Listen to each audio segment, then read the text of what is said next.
我们接下来来看这个国际方面哦。当然，现在台湾呢也要面对关税的这个问题哦，还是大家惶惶不安的状况之下，因为我们不知道到底是多少。但是呢，我们看到我们旁边的日韩啊，现在就传出川普呢是施压，希望日韩可以让步。我们来看到美国就说，8月1号开始会对进口来自于南韩的产品征收25%的关税。那韩国方面就说我会跟川普来进行磋商，但现在就有韩媒爆料了，说其实就是因为呢，在7月份谈判当中，那要求南韩要比照日本成立规模来到4000亿美元，相当于台币11兆的投资基金重振美国制造业。我们讲白话文就是什么呢？就是说川普要南韩投资重振美国的制造业所以当然韩国不能接受嘛。韩媒就说谈判卡关的原因就在于这里。那还说呢，这项要求和美方先前的要求说开放牛肉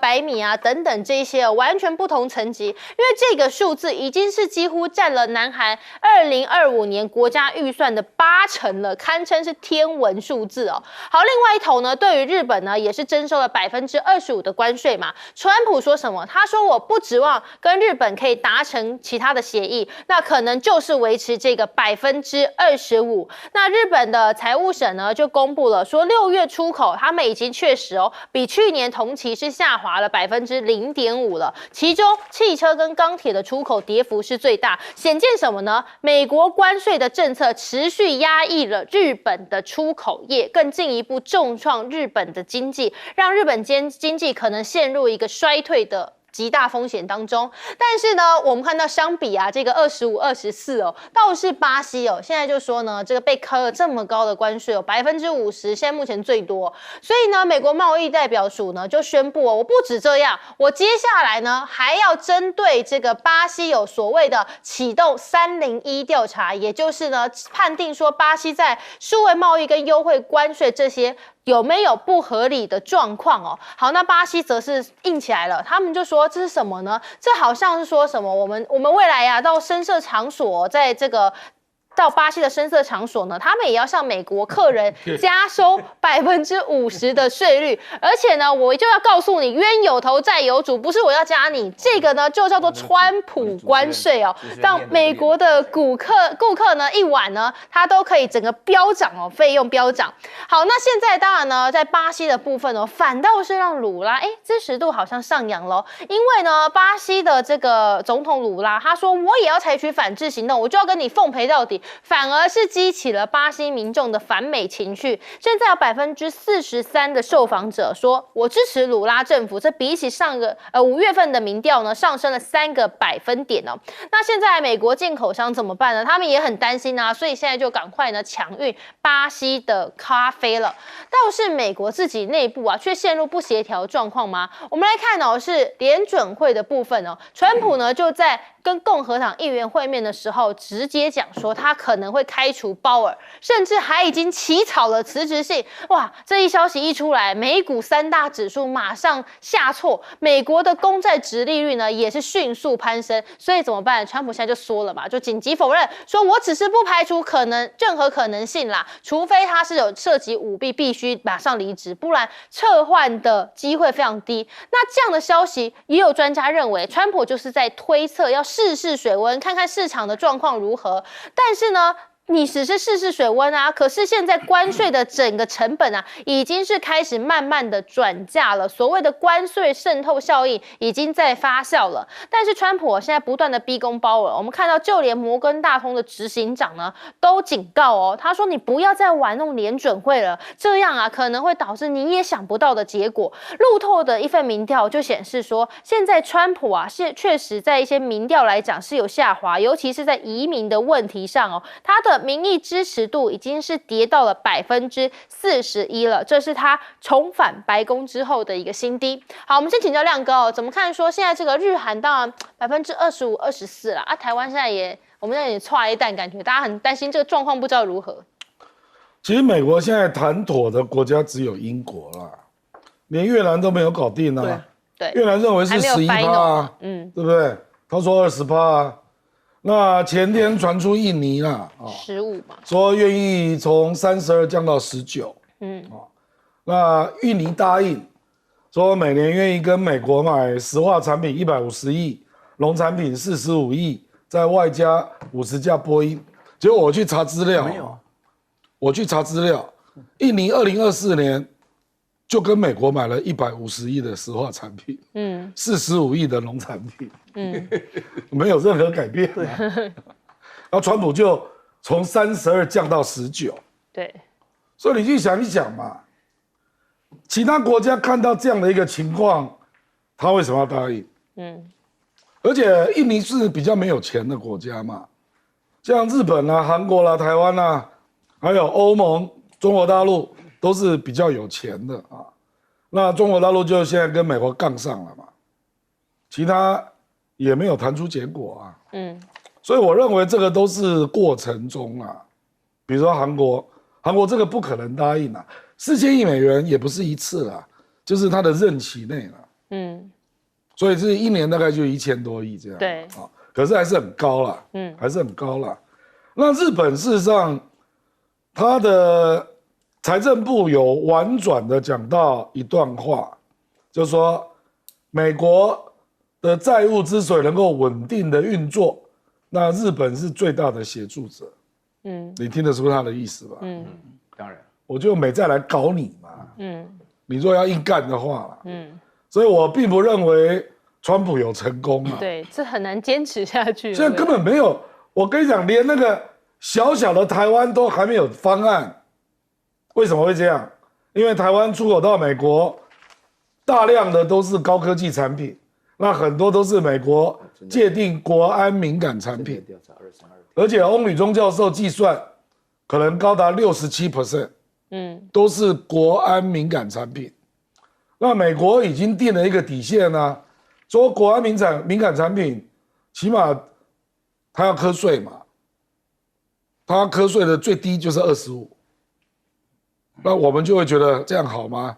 所以还在瞧啊，所以我跟你讲，就是说这种东西啊，川普自己我认为都已经乱了啦，他也不知道他在干什么啦，比如说加拿大35%，墨西哥30%，为什么加拿大比墨西哥高啊？对啊，因为卡尼跟他吵架嘛，对个人的那个情绪，而且卡尼是央行出身的，他卖掉美债700多亿嘛，就得罪川普嘛，那为什么卢拉？4月2号巴西的关税只有10%，鲁拉你一下就给人家加40%，加到50%，巴西跟美国，巴西是逆差对啊，美国对巴西是顺差74亿啊，对，你凭什么对巴西加到50啊？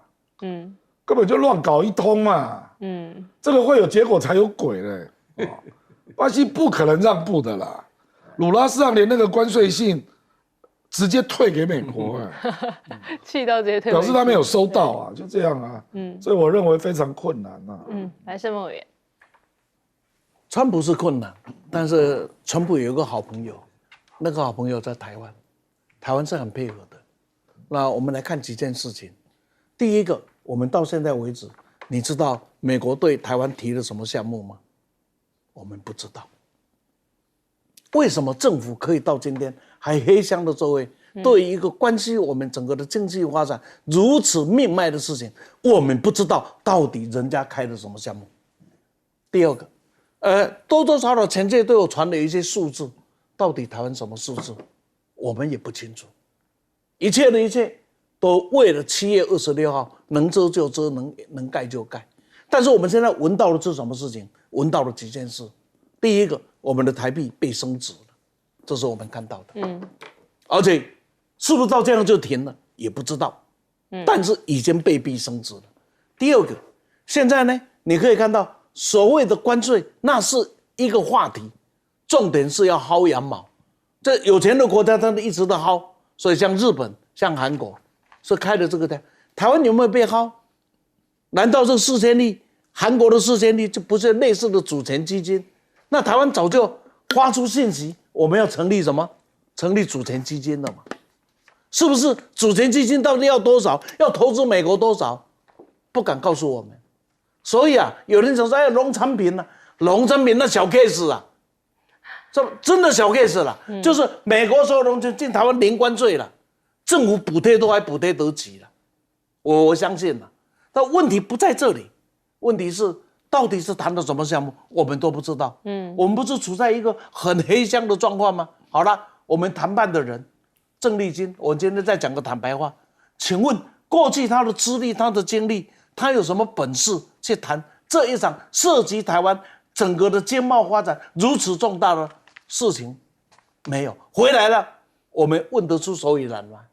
我们的经济部长能跟你说出个所以然吗？所以平常讲，对于韩国、对日本其他，我不关心，不是不关心，因为我关心不了。但台湾，我们不知道怎么关心。这不是很可怕的事情吗？黑箱，完全的黑箱。而且呢，现在大家在搞大罢免，立法院的监督能力一点都看不出来。最起码作为一个负责任政府，应该对朝野3个党团应该做某种程度的报告吧？合理吧？有没有做？没有做。那我们再来看看其他的情况呢？现在美国的国债搞成了这个样子，我认为再怎么看，从过去的经历来看，他要解决他的国债，好像只有一条路，再搞动一场，在有钱的国家的地区再搞一场战争，因为有了战争之后，美国就需要了。然后现在还有在搞那个什么，那个叫正常什么币啊，这是稳定币。稳定币。那这个东西啊，就搞了另外一个来解决它的问题，也就是说，美国把全世界当作它的祸害啊。这个时候，全世界现在最有名的商品叫做章鱼，taco，这个川普一直特大家都taco，这是最好的一个商品嘛。全世界已经被川普搞得大家不知道怎么办。你像刚才我们讲的越南那个结果是美国自己宣布的，苏林说没有，我不是那样的意思。那个印尼也是美国自己宣布的，印尼说这是按照我马不在，这个什么一个堂堂的世界大国是如此的样子，而且台湾竟然把命运要寄托在这样的国家跟领导人的身上，太可怕了吧？讲到的 taco 还有包含是不是对于这个鲍尔的问题来？我跟你讲啊，这个川普本身呢，他基本上真的是无知啊，他在乱搞啊。就是说，川普他以什么理由要叫鲍尔滚蛋呢？他这个方法就是那个美国联总会盖房子的时候啊，这个房子的预算，因为大家要了解一件事情啊，就是很少说因为一个工程的这个预算追加以后，居然把这个工程要改的房子里面的主席给开除掉。那个川普本身的话呢，有这件事，他召集了共和党啊，就直接问非常非常粗暴，要不要开除他？底下都讲，反正就是你的事情，这一下喊不得了。川普说：“我已经准备好一封信，要把他开除掉。”川普平常要把鲍威尔开除，这里面都要出现3大荒谬。第一件事情的话，这个鲍威尔是川普自己任命的，他任命他的时候还一直强调他好，那现在觉得他不行。然后第二个话呢，平常人家这个美联储是个专业这个东西都要不行啊。因为今天在座的话呢，要聊新闻什么，当然要听亮哥的，听李委员的。在聊到哲学的时候，你不听我的，这就不行嘛。术业有专攻啊，就是对啊，这本来就这个道理嘛。那现在的话呢，川普一讲要鲍威尔滚蛋的话呢，那美国人吓坏了，所以说呢就反映在市场了。这个这边第3个反映出来的现象的话，股市是每天会变的哈。然后美国的汇市的话呢，美元的汇市是可以保护的，但是美国的债市出现了问题，它的殖利率就很大。殖利率的这种情况下来讲的话，为什么殖利率的出现非常大？因为鲍威尔本身他要决定美元的发行，而且他自己本身是美元一个稳定的力量，让人家产生一种信赖的感觉。所以说这个摩根大通的执行长戴蒙他就说话了，他讲说你这个外行不能够乱讲这个内行啊，你搞别的搞美国都可以哈。那么你绝对不能够搞到美国的经济因为美国完全都是靠经济，是资本主义自由经济你这个叫人家上台让人家滚蛋，你现在都如果说是找我们李委员去搞这个经济的话，那你们完蛋了。不是说完蛋了，就是感觉他在台湾可以搞一搞你跑到美国去搞，那就是问题就牛头不对马嘴了，对不对？另外我讲到巴西这个情况也是，我跟你讲，巴西真的是遭受到很大的侮辱首先人家是个大国，对不对？再者的话，我说句良心话，南美洲的所有的国家对于美国的话呢，都跟墨西哥一样，离上帝太远，离美国太近，这大家心里感觉。要不然的话，好了，现在的话呢，就是巴西接到一封信，信里面就写了波索纳罗是我的好朋友啊，直接干预他的司法。波索纳罗在巴西当过总统，然后第二点的话呢，就是说突然变成58，现在要用特别301来调查，所以巴西逼得没办法。现在巴西的大豆、巴西的牛肉、巴西的咖啡、巴西的矿产，还有在金砖国家里面要跟大陆的本币交易，通通都往大陆走了。那这个鲁拉的态度非常强硬啊，绝对不听你这一套。所以我觉得川普真的是有一点国内国外都搞得乱七八糟的。对，当然是我们讲说在商言商，往中国大陆走，我们来看到呢，还有是这个黄仁勋哦，他这一趟的中国行呢，大家非常的瞩目。那你可以看到黄仁勋在露面的时候呢，他还特别哦，就穿上了唐装，跟他过去装扮很不一样。那他在这一趟呢，就提到说，他认为华为会取代辉达，只是时间上的问题，还直言说啊，如果任何轻视华为呢，都是太天真了。这个世界上有哪家手机公司比华为打造了更多的先进手机呢？更说呢，他自己也很想要买到一辆小米的汽车哦。他说他在美国买不到，这是美国人的不幸。那在这一次呢，他到中国大陆的演讲就主打什么？就是亲民。他说呢，这个要有诚意所以呢，这是他对于市场压力的一个回应分析就是让认为说这是什么呢？因为黄仁勋现在要争夺中国的 AI 算力话语权，所以呢，他这一趟就是主要目的是这一个。那未来呢，辉达也试图说在政策的红利上跟本土的竞争可以找到一个平衡点所以和中国的合作也会成为一个非常重要的关键所以你看黄仁勋他这一次呢就提到说，中国的 AI 市场在未来2到3年内规模会可能来到500亿美元，所以如果美国企业你根本没有办法参加的话呢，这会是一个很大的损失。他希望可以比 H20的这个先进晶片呢，能让它进入到中国的市场。那现在呢，美国的财政部长就解释啦，说对于这个晶片到底是怎么样呢？他就说大陆自己也已经研发出性能相当的一个晶片了，因此呢，他认为辉达销售这一款晶片是不存在任何的问题的。但我们就看到现在辉达呢，这个针对晶片的部分销往中国大陆悄悄松绑了，那这是不是也变成一个所谓晶片外交呢？美国财政部长贝森特跟美国的商务部长呢就透露说，这是为了让陆企对于辉达等等的美国 AI 企业上瘾，就是要遏制华为的发展，那这也是他们所谓晶片外交的一环。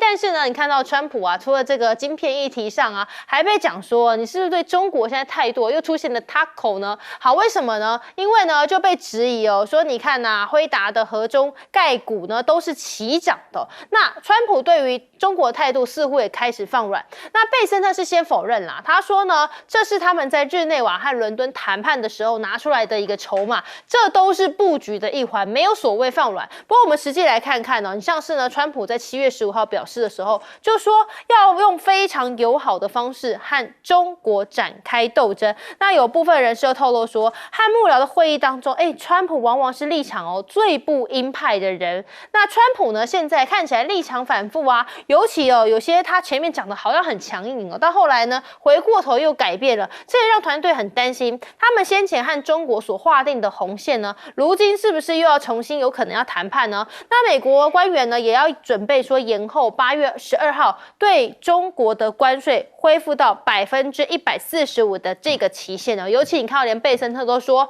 我们对于中国的关税这个期限是很有弹性的，都可以来做调整好，那调查就显示说美国其实现在很多企业也很担心，像是呢，他们现在还是觉得，如果你真的要我押宝，那我押住中国好了，因为美国企业的理由是留在美国市场的意愿跟不断壮大的中国中产阶级，那哪一个有机会呢？所以他们当然就有来押宝嘛。那全球有一个民调就显示说呢，美国的好感度只剩下是35%，这比前一年的51%还要低。那另外呢，是在全球25个受访的国家当中，平均是36%的民众对中国抱持好感。倒是现在加拿大，我们说要选边站它是不是呢持续的对美国展现友好，但对中国强硬呢？我们就来看到这个卡尼呢，他又再度向美国低头。他说原因是什么？因为他认为川普也不可能会放弃关税，所以未来如果想要跟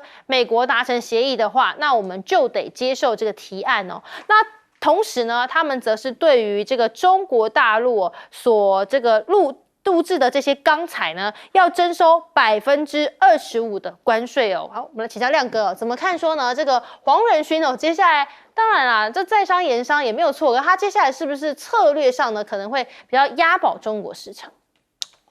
黄仁勋不是他能够决定的啦。其实他这个股东，他去中国大陆参加这个练博会，他穿唐装，然后用中文发表演讲。你就知道他个人的倾向了啦，因为人工智能未来全世界最大的市场一定是中国啦。对，中国的应用场景之多，这个终端应用必然超过美国啊。而且中国在机器人的市场，还有机电市场，这也是要用人工智能的晶片。那这又是另外一块，这一块美国就落后非常远了。那这2大市场都是中国，所以黄仁勋。当然，他主观上当然是愿意对中国大陆示好，而且他从头到尾都一致哦。我觉得这个台湾的企业家要受到一点启发啦，你不要变来变去了。台湾有一些企业到大陆讲一套，到台湾又讲另外一套，你不要以为人家不知道啦。可是黄仁勋在美国在中国大陆讲的都是同一套。我觉得这样的人才会成功啊，所以这次比较值得注意的是，美国政府改变立场啊，就是他被黄仁勋说服了啊。那主要说服是2点，他又用另外一套逻辑去说服美国政府了啊。第一个就是我这个 H20你让我卖啊，这个市场大概有160亿美元，对，这个钱我为什么不要赚？而且我卖了160亿美元。我缴税给美国政府啊，你为什么不让我卖？这第一点啊。那第二点是我们快被追上了。你如果不让我卖，那华为晶片量产就逼他自己去研发，就追上啦。那一个明明就是可以赚到钱的东西，那你却坐看中国大陆逐渐崛起，所以川普不是被说服了啦。而且美国还有另外一个原因被说服了，就是他必须要用。部分的晶片解禁去换稀土啦。对，那想来想去，就只有 GPU 敏感性没那么高啦。他不可能去换那个什么演算晶片7奈米以下的吧？不可能嘛，也不可能去放什么 EUV 吧，极紫外光机吧，不可能嘛。所以从你这里换好了，大概是这样了。对，这好像看到川普平常决策风格展露无遗。休息一下，马上回来。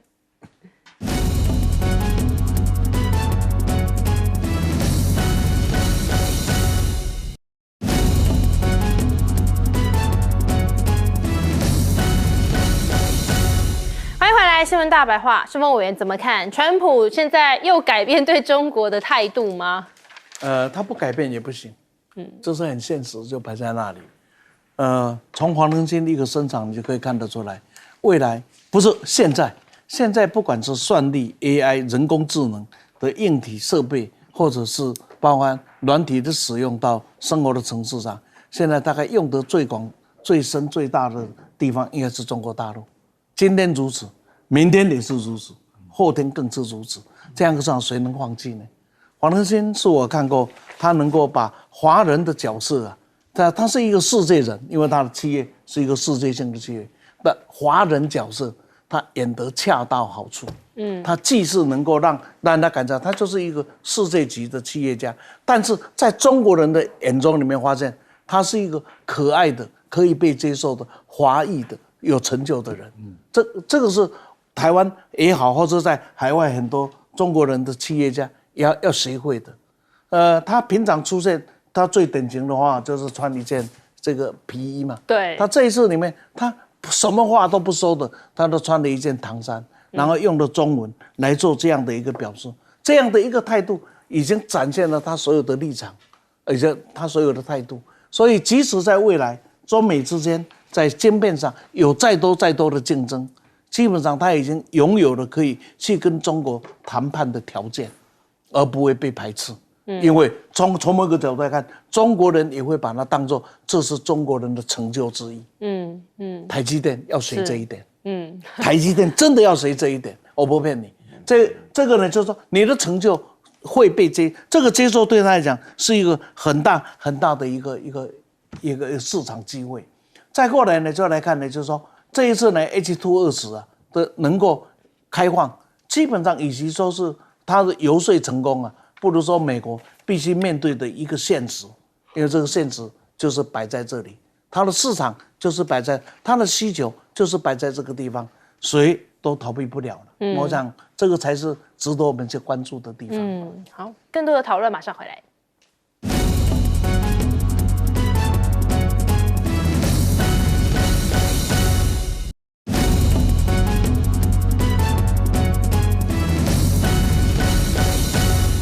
欢迎回来，新闻大白话，岳老师怎么看现在这个川普对于中国的态度？川普对于中国的态度不重要，因为我们都知道答案了。但是彭博社发表的这个皮尤的调查，这个部分的话呢非常重要。我这边有完整的调查报告，有2点呢就没有提到，请大家稍微注意这里面的细节啊。从这个川普2.0开始，大家一种感觉，美国这样乱搞的情况下的话呢，它的公共印象有没有下跌？现在这份调查里面出现了一个非常重要的一个讯息。这是25个全球的国家嘛？25个全球国家，大多数还是比较有钱的国家，而且现在在俄乌战争发生的过程当中，大家要知道，长期来讲的话呢，所有的宣传啊，所有的经济啊、传统啊、习惯啊，对中国都是宣传上都不利的。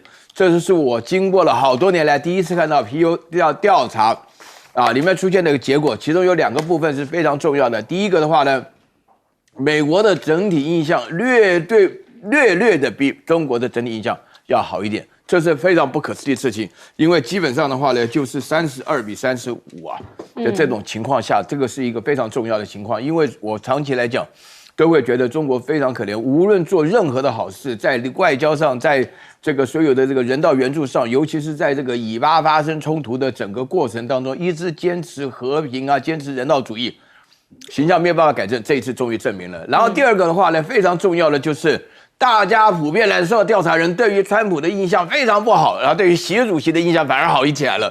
这个我是没有见过的事情。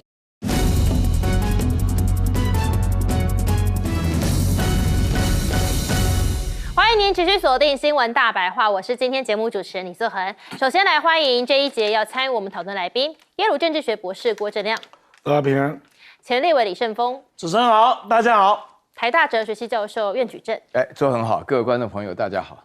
好，我们来看呢，是现在啊，在这个嘉义、台南地区的风灾之后呢，其实状况还是蛮不好的哦，好多地方都还是受灾很严重。那我们看到最新呢，现在就发生说呢，有工班在帮忙就是搭屋顶的时候，就不小心就摔落了。那郭国文呢，他就抛出了这张照片，他说第一时间他就赶快去探望这位受伤的工班了。那还说呢，他也知道啦，大家都想要住在自己家哦，但是恳请灾民，如果房屋不适合，那有危险的话，请你接受市府的安置哦，不要自己找工班。那这是在帮赖清德宣导吗？不过其实现在我们看到灾情已经拖了这么多天了，都还在持续的状况，很多人就问说，到底为什么啊？好，现在呢，这个馆长就直言了，他发现好多媒体对于灾情竟然没有太多的琢磨，是怎么回事呢？带你来看。你们这些人就帮凶。看看这些人是不是台湾人？是啊，不是爱台湾吗？爱台币啦！叫一只狗来做，那比迄较好啦。狗无嘛，还可以摇摆，还可以顾住。再这个区你们拜托你啦，阮是人啦，阮是灾民啦，不是难民啦。你们什么时候在三立民视可以看到这个？你们什么时候听到这些三立民视的侧翼？你什么时候听到？这些侧翼头子什么89那些人来关心台湾人真正需要的东西，站在舞台上拿着麦克风说我们要反共，他们都是中共同路人，我们要大罢免大成功。我啊以前救过灾，我看得非常难过，也非常难以理解，现在的国家政府怎么会变得如此腐败？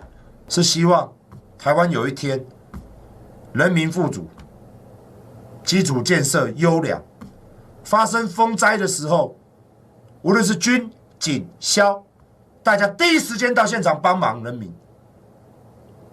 我们做不到，大陆全做到。那我们没有救过灾，也觉得看了非常难过。不过就在这样的时间啊，竟然传出说赖清德是悄悄的启动了他的团结十奖的第5奖吗？而且注意到他还是在台南哦。好，这是刘采薇就爆料说，赖清德在15号的时候出席了台南同乡会的活动，那不但是没有发公开行程，流程上只告诉你致辞，但是其实根据现场人员的转述呢，这个致辞的内容和表定第5奖的外交主题是不谋而合的。那你现在在玩文字游戏吗？这样到底算不算是第5奖呢？还是说接下来的几奖也会这样偷偷摸摸吗？那这个总统府就回应了，说这个第5奖啊，确定的话一定会公布啦，而且也会邀请媒体采访，也会有直播。但我们帮赖清德算一下，距离呢7月26号剩下9天哈。那赖清德目前为止10奖还有6场是没有奖的。如果这个第5奖不算啦，那平均1.5天他要1奖，如果他没有讲满的话，这样算有诚信吗？所以呢，很多蓝营也敲碗嘛，说希望赖清德继续讲，继续帮忙催票。但是呢，现在绿营呢却说没关系，我们也很希望赖清德继续讲啊，因为他继续讲的话呢，就是帮我们稳定基本盘，还可以激出浅绿的选票，是这样吗？但我们看到赖清德马上在大罢免投票完之后的1个礼拜，他传出又要出访了。好，这是彭博呢就说引述了匿名人士的消息来讲到说，赖清德计划在8月要访问中南美洲的友邦，那其中呢还提到说，计划在8月4号就要过境纽约，8月14会过境德州啊。不过当然行程现在还没有完全敲定，也许还会有变数。那这样算一算，他8月3号可能就要出发嘞。那大家很关心出发之后又要换什么呢？现在就更传出说，可能在出访的时候要在美国直接宣布我们要跟美国的公司买飞机。外交部方面呢，则是回应说，双方谈判中，但是呢不能够对外透露太多的细节哦。好，不愿意证实。不过现在呢，还有说美军呢，是不是愿意出兵台海了呢？好，汉光41号的演习就被捕捉到说，军方低调的演练，因应如果未来美军运输舰他们需要增援的科目。那模拟的内容呢，包含说美军的大型运输舰在航空母舰的护送之下，驶入我国的航空识别区之后，那再由空军、海军的护航之下驶入花莲港。好，当然这个事前非常的敏感，所以全程是很低调的。那是不是代表说，如果台海有事，美军真的会出兵帮忙台湾吗？那你看王定宇马上就说，这个看起来我们所有的部署行动和操演科目和中国对于这个区域的军事威胁是有相关的，所以他也说呢，这是我们什么同一战区多国盟友来进行同步的军事行动但是我们的汉光演习却被人家说有点落差。这是金融时报就说呢，台湾的汉光演习事故频传，那意外凸显什么呢？那就是对解放军来讲，未来他们如果真的要进军的话，这是噩梦。我们的城市实在是太难进攻了。好，这个军事官员的论点似乎也呼应了过去俞北辰他说解放军不可能来啦，反正他又没有 Google 可以导航，他会迷路好，另外是我们来看到一个最新的消息是说呢，解放军兵进了东沙的领空那我们的国军就广播开枪要他立即脱离。结果呢，有网友就马上说了，好棒就是要来赶走解放军这叫做什么？我们的空军大获全胜。好，我们先请教亮哥怎么看说现在这个赖清德的第5奖其实敲打蛮久，不过我们很好奇因为它里面传出礼拜6可能会有1奖啦但是好像不是要讲外交跟国防对啊，第5应该是外交，第6是国防，而接下来是经济对，没有他现在讲民主对他讲民主也没关系啦。总统演讲没有所谓闭门演讲尤其你这是团结10奖，应该是要讲给大家听的嘛。不，我跟你讲，总统的所有的言论，只要是对公众的，没有不公开的啦。你又不是跟外宾在谈论什么秘密议题，所以为什么要闭门啊？你是要报股票给他们是不是？怎么可能嘛？你越闭门，我跟你讲啦，那一场是同济会啦，同济会啊，3个党都有人呐，我跟你保证一定被转述，对，根本没有办法秘密啦。我真的不知道他为什么要这样做了，不管了，反正啊，他最近也常突锤了，所以继续突锤我也不会太意外啊。比如说彭博登这个新闻，其实对他也没什么好处啦，因为会被人家解读成什么？你等于8月3号就上飞机了，对，那你就是闪2件事嘛，第一个大罢免大失败嘛，那第二个就是关税被公布嘛，所以你大概已经预期到。关税不会好到哪里，大罢免也不会成功，所以先绕跑再说，回来云淡风轻了再来面对，给人家感觉就是这样嘛，事实上他可以进美国是没问题啦，重点是规格跟待遇啊，因为蔡英文在拜登任内最后一次去美国，大家记不记得？蔡英文去纽约，一个联邦官员都见不到。然后参议员、众议员也不敢现身，甚至连纽约的乔宴也没有公开的镜头。一直到飞到洛杉矶才见到那个议长嘛。你记不记得？如果赖清德到美国，美国不可能不让你进去的啦，因为我们的飞机要直飞到巴拉圭，大概也直飞不到啦，所以你一定要 stop over 嘛，这是必然的啊。那你进去美国，那待遇。跟规格这个是大家关切的啦，就说川普会给你高于蔡英文的待遇吗？而且你去的时间刚好就是美国关税在争取，不是关税哦，在争取要跟大陆做贸易协商，那川普想要去访问北京，是在这个氛围下面呢，对不对？而且你那么早就宣布。其实也不是总统府宣布，他不是宣布，他是被讲出来。对，我跟你讲啊，坦白讲，我认为这个是总统讲出来，我认为这个是不怀好意的外泄啦。只有《世界日报》独家，《自由时报》也没有，中央社也没有，中央社撤稿。是啊，中央社本来讲巴拉圭还撤稿，南华早报登过。我认为根本就是外管有人就直接讲出来。因为林佳龙去达拉斯跟纽约，外管一定知道嘛，或者是更糟糕的是美国国务院有人放这个新闻，那放这种新闻，坦白讲对你是比较不好的啦。对，因为中国大陆现在就在忙这件事啊。对，谢峰大使每天都在打电话啊，不就这样吗？对不对？那至于这个美军呢，我觉得王定宇不要这边乱瞎掰，好不好？美国的运输舰进来台湾，很可能是为了撤侨你以为是要来跟你联合作战哦？你把它拜统这个大家都知道是美军的必然作业。如果台海真的打起来，美国是会派运输舰来撤侨的，而且在台湾的美国人，他早就会发电话给你的。那有的就搭飞机先走掉了，那只是有一些飞机票买不到啊，他总要负责任嘛，对不对？这个是 SOP 啊，美军要参与台海的战争，怎么可能派运输舰来啦？你这是什么逻辑嘛？我跟你讲啊，第一岛链美国军舰根本不敢进来啦，随时都会被打。只有运输舰不会被打啦，因为他会召会中国大陆，说我是要撤侨，说他不会被攻击嘛，真的是难以想象。那至于《金融时报》登那个，其实是有点在讽刺你啦，就说这次汉光演习事故也太多了，事故多到怀疑解放军进来也会同样难以因应啊。我跟你讲啦，那个城镇战。事实上，大家都已经公认了啦。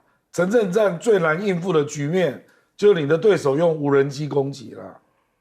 我们这次有演练这一项吗？没有啊。那你躲在那个地下室当做避难，你怎么知道你那个不会被导弹攻击？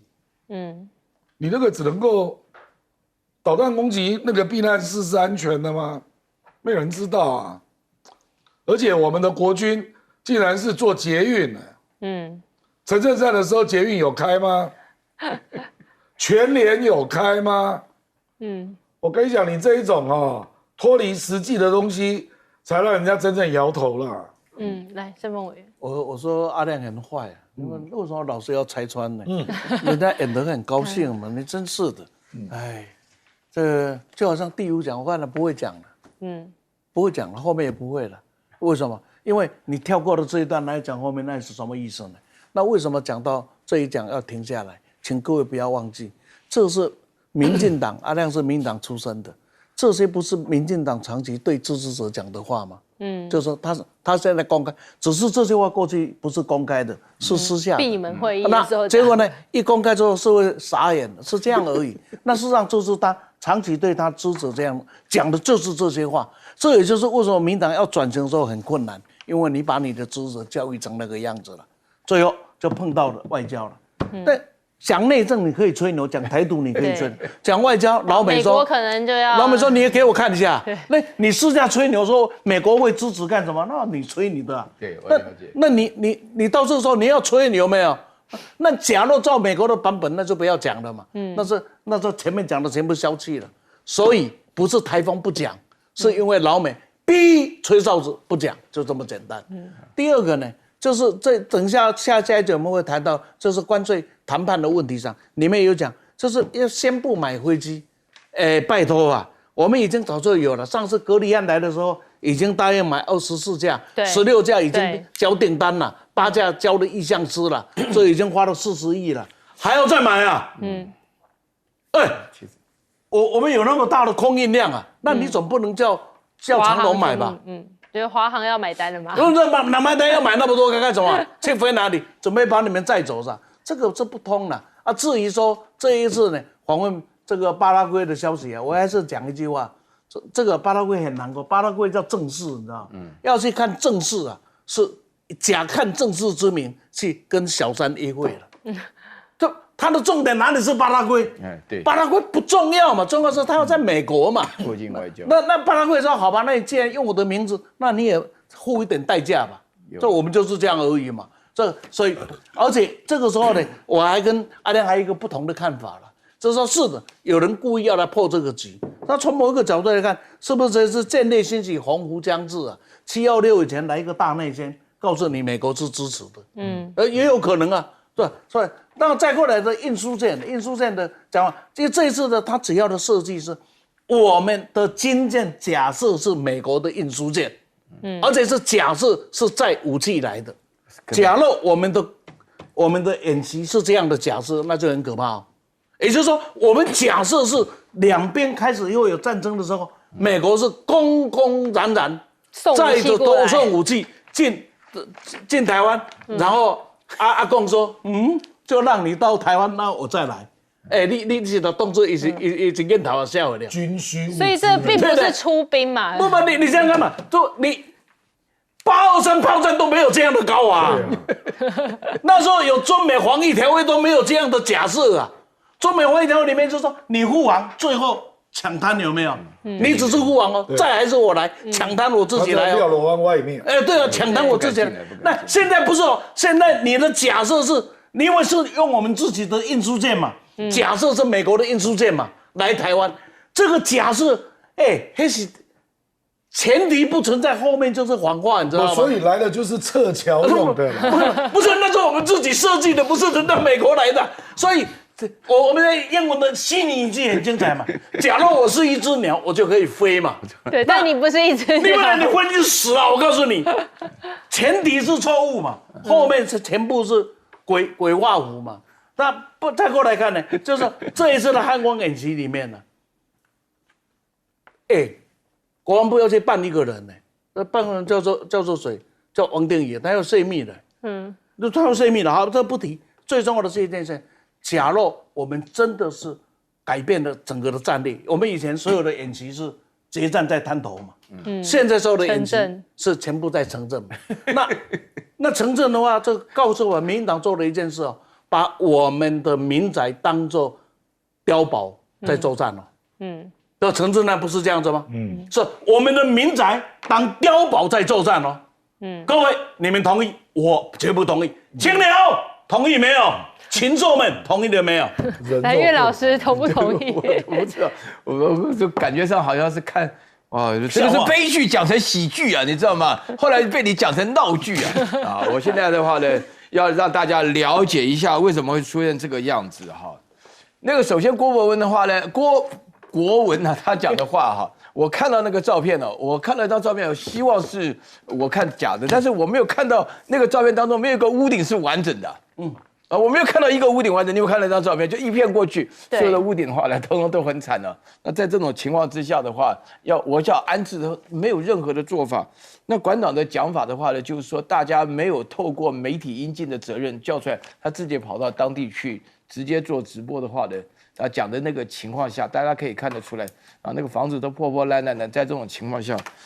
那这个里头为什么会这样子呢？我必须坦白讲，我今天下午在吃饭的时候，突然不能出去了，因为汉光演习忘掉了，不能动，出去要罚15万。对我本来想要坚持要出去，后来讲说后来罚15万，15万都不敢动，要待到2点多所以那个时候我就会发觉说，汉光演习比老百姓的生活重要为什么汉光演习这么重要呢？老美来打分数。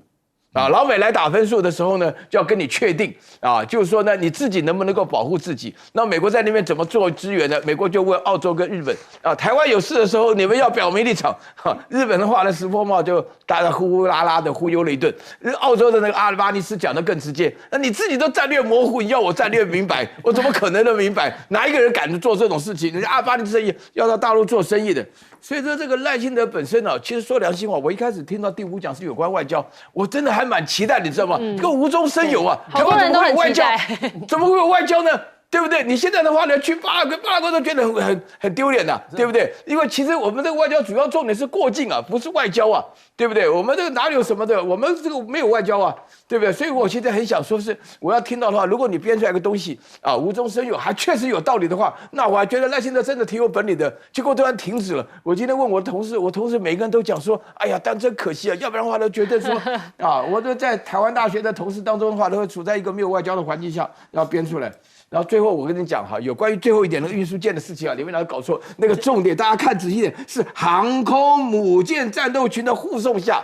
这才是重点。至于说送来的干嘛，是撤侨的什么，那是后半段都不管。前提重要，就是航空母舰的战斗群来了。我说句良心话，航空母舰战斗群会来吗？他来了会不是找死吗？你站在那个情况下，我们有哪个港口要停航空母舰的战斗群你知道一个航空母舰战斗群来多少艘船？开这种玩笑，这个王定宇把大家当成傻瓜一样我坦白讲说句良心话，我之前得到资料，美国的撤侨没有是靠几艘运输舰的。起码要半年以上才撤得完。对。